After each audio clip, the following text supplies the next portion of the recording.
إنما إلهكم الله الذي لا إله إلا هو وسع كل شيء علما كذلك نقص عليك من أنباء ما قد سبق وقد آتيناك من لدنا ذكرا من أعرض عنه فإنه يحمل يوم القيامة وزرا خالدين فيه وساء لهم يوم القيامة حملا يوم ينفخ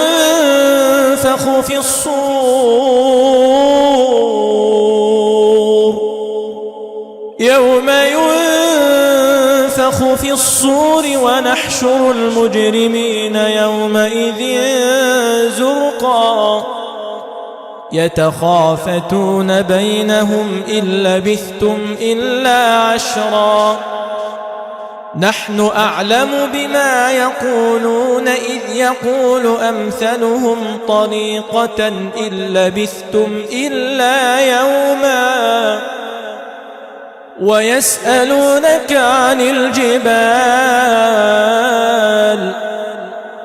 ويسألونك عن الجبال فقل ينسفها ربي نسفا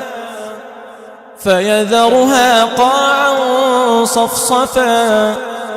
لا ترى فيها عوجا ولا أمتا يومئذ يتبعون الداعي لا عوج له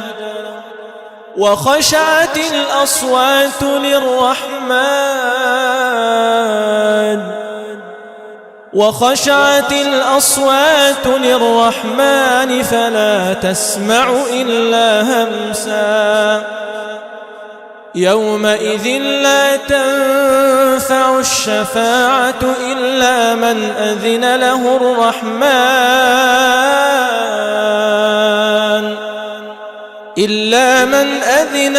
الرحمن ورضي له قولا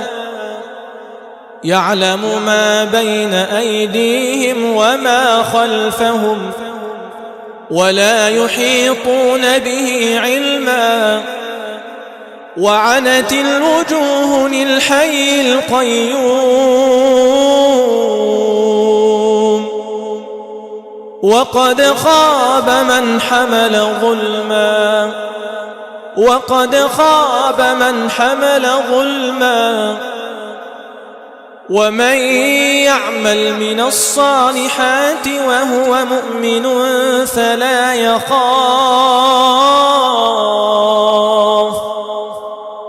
فلا يخاف ظلما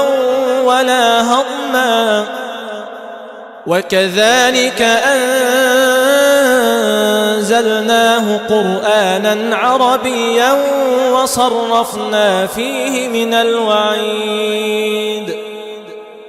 وصرفنا فيه من الوعيد لعلهم يتقون أو يحدث لهم ذكرا فتعالى الله الملك الحق ولا تعجل بالقرآن من قبل أن يقضى إليك وحيه وقل رب زدني علما